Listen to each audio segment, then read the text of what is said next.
Мейримди урайымдуу боркер Аллах таламдын аты менен баштайбыз. Екатеринбург шаарындагы Нокот кайрымдуулук фондуна ушул чыныгыл эжекебиз менен биргеликте ыраазычылык билдиребиз. Бузайнеп эжекебиз менен Зарапат эжекебиздин үйүнө 30 миңден бөлүп берген элеңиздер. Ушул кыштын ызгар суук күндөрүндө эжекебизге дагы жылуулук тартуулап, сүйүнүч, кубаныч тартуулап, чыныгыл эжекебизге ушундай бир салматкан үйгө дагы 30 миң бөлүп бердиңиздер эле.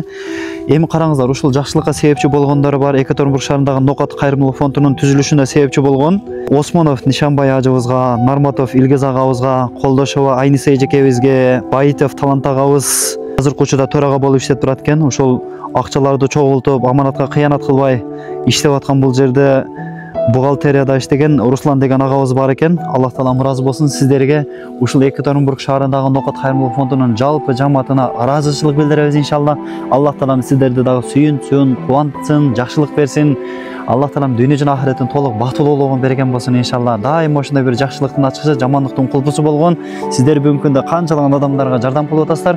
Ушул жакшылык иштериңиздерди Аллах таалам өмүрүңүздөрдүн ахырына чейин кылганга мүмкүнчүлүк берген болсун иншалла. Бүгүнкү күндө сиздер менен өзүңүздөр тааныган бир туугандарыңыздар, эже карындаштарыңыздар, ага энелериңиздер, айылдаштарыңыздар, ошонун катарында жалпы мусулман бир туугандар, пайгамбарыбыздын жалпы үммөтү бүгүнкү күндө сиздер менен сыймыктанып аткан учуру дайыма ошондой бир элибиз сыймыктанган, чыныгы мекенчилик, патриот, жомарт, беришен, жүрөктөрү мээримге толгон, жакшылык кылып чарчабаган, жакшылык кылып жаны тынбаган жер бетиндеги Аллах тааламдын аскери, Аллах тааламдын жер бетиндеги достору болуп жүрө бериңиздер. Сиздер эң бактылуу адамсыздар. Эмнеге? Өзүңүздөрдөн ашырып ушундай бир көптөгөн үй бүлөлөрдүн сүйүнүчүнө, кубанычына себепчи болуп атасыздар. Канча кыйналгандарга, алсыздарга, жардыларга, жетим жесимдерге жардам берип атасыздар. Аллах таалам адамдан кенен рызкы берсин.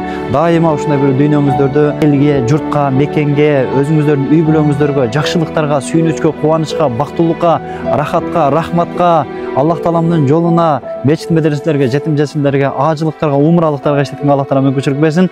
Чоң рахмат иншалла. Аллах таалам кабыл кылсын. Ассаламу алейкум ва рахматуллахи ва баракатух.